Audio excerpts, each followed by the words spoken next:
नमस्कार दोस्तों, स्वागत है आप सभी का इस वीडियो में। और इस वीडियो में मैं आपको एक हिंदी स्टोरी को इंग्लिश और हिंदी दोनों लैंग्वेज में पढ़ के दिखाऊंगा। अगर आप इंग्लिश सीख रहे हो तो ये वीडियो आपके लिए बहुत ही हेल्पफुल रहेगा। इसलिए इस वीडियो को लास्ट तक देखना। अगर लास्ट में अगर आपको ये वीडियो अच्छी लगे तो वीडियो को लाइक करके चैनल को सब्सक्राइब भी कर देना। चलिए वीडियो को शुरू करते हैं। एक डरपोक चूहे की कहानी है ये। तो बहुत समय पहले की बात है। It's occurred a long time ago। एक आदमी के घर में एक चूहा रहता था। A rat lived in a man's house। वह औरत के द्वारा बहुत परेशान किया जाता था और धीरे धीरे डरपोक हो गया। He was harassed a lot by the woman and gradually become timid। आदमी ने अपने दोस्त से राय मांगी ताकि वह चूहे के इस दुख भरे भाग्य को बदल सके। The man ask his friend for advice so that he could change this sad fate of the red.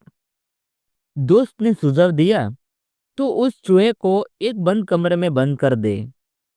The friend suggested you lock that rat in a close room. वह अपनी डरावनी आवाज फैला नहीं पाएगा और इससे वह बहुत ही सीमित बन जाएगा।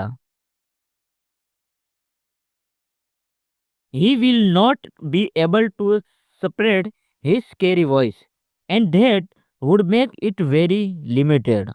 आदमी ने अपने दोस्त की बात मानी और चूहे की हकीकत नहीं समझते हुए इस उसे बंद कमरे में डाल दिया।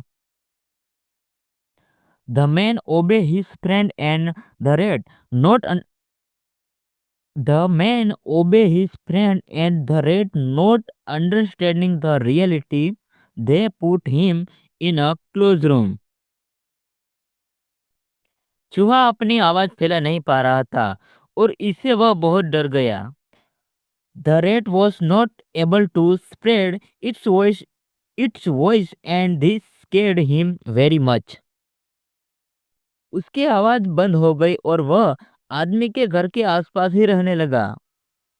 His voice stopped and he started living near the man's house। जीवन में खुशी मिल गई थी लेकिन उसकी आदतें नहीं बदली थी। आई हेड नहीं, आई हेड की जगह आपको है ही यूज करना है। इसलिए he had found happiness in life but his habits had not change. कुछ समय बाद चूहे ने फिर अपनी पुरानी आदतें धारण कर ली। After some time the rat again start his old adopt habits. उसने फिर से अपनी डरावनी आवाज फैलाना शुरू कर दिया और आदमी के घर परेशान हो गया। He use he used his scary voice again start spreading and the man's house got disturb. उसने वापस अपने दोस्त की सलाह मांगी और अब वह औरत से मुकाबला करने के लिए तैयार था।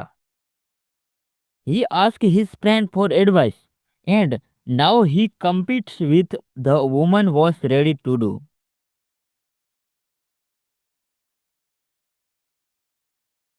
दोस्त ने ऐसा कहा तो उस चूहे को उसके अंदर के सभी डर को देखने की कोशिश कर। The friend said you take that red to its trying to see all the fear inside.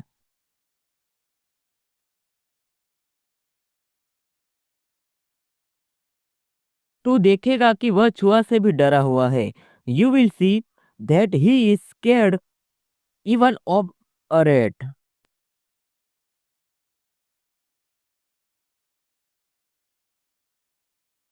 आदमी ने अपने दोस्त की सलाह मानी और चूहे के पास जाकर उसकी निभा गई आवाज देखने की कोशिश की। आदमी ने अपने दोस्त की सलाह मानी और चूहे के पास जाकर उसकी निभा गई आवाज देखने की कोशिश की।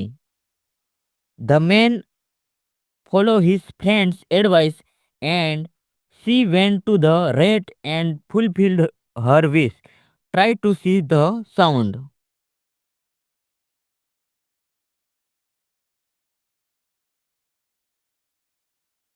तो उसने देखा कि चूहा भी बहुत डरा हुआ है और उससे भी चूहा से डर लगता है। Then he saw the rat was also very scared and he is also afraid of rats. वे दोनों एक दूसरे को देखकर अचंभित हो गई। उन्होंने समझ लिया कि डरता है वही जो डराता है। Both of them were surprised to see each other. He understood that only we who scare is afraid. इस कहानी से हमें यह सीख मिलती है कि भय का सामना करने से हमें अपनी डरावनी आदतों का निर्माण करने और अपने आप में विश्वास करने की क्षमता मिलती है। From this story, we learn that facing your facing fear helps us break our fearful habits. You get the ability to create and believe in yourself. डरपोक रहने के बजाय हमें अपनी क्षमताओं और हिम्मत को विकसित करके अपने डर का सामना करना चाहिए। Instead of remaining timid, we should face our fears by developing our ability and courage.